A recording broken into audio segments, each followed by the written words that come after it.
সকল অপকর্মের বিরুদ্ধে লড়াই করার ইতিহাস এদেশের ছাত্রদের। অ্যাডভোকেট রফিক শিকদার। ব্রাহ্মণবাড়িয়া বাঞ্ছারামপুর থেকে নূর আলম জিকুর তথ্যচিত্রে বিস্তারিত। বাঞ্ছারামপুরে ইসলামিয়া প্রিপারেটর স্কুলের শিক্ষার মান উন্নয়ন বৃদ্ধি প্রদান 2025 অনুষ্ঠিত হয়। ব্রাহ্মণবাড়িয়া বাঞ্ছারামপুর উপজেলার 11 নং সলিমাবাদ ইউনিয়নে ইসলামিয়া প্রিপারেটর স্কুলে শিক্ষার মান উন্নয়ন মেধাবৃদ্ধি প্রদান অভিভাবক সমাবেশ 2025 অনুষ্ঠিত হয়েছে। অনুষ্ঠানে প্রধান অতিথি হিসেবে উপস্থিত ছিলেন পরিচ্ছন্ন রাজনৈতিক নেতা, বিশিষ্ট শিক্ষানুরাগী গণমানুষের নেতা অ্যাডভোকেট রফিক শিকদার। তিনি বক্তৃতায় বলেন, সকল অপকর্মের লড়াই করার ইতিহাস এদেশের ছাত্রদের।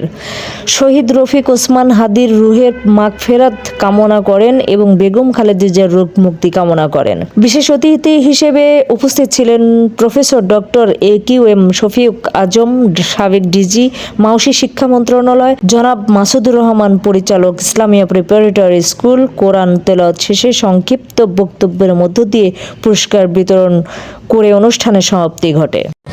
শান্তিময় আবাস ভূমি গড়ে তুলবো, যে ভূমিতে আমরা শান্তিতে চলবো, নির্বিঘ্নে চলবো।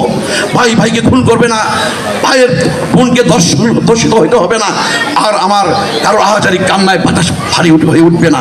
আমাদের সেটি হবে এই ডিসেম্বর মাসে, বিজয়ের মাসে প্রত্যয় এবং প্রত্যাশা। আজকে আমাদের গণতন্ত্রের মা সাবেক প্রধানমন্ত্রী বেগম খালেদা জিয়া অসুস্থ। আমরা ওনার ন্যায় হায়াত এবং সুস্থতা কামনা করি।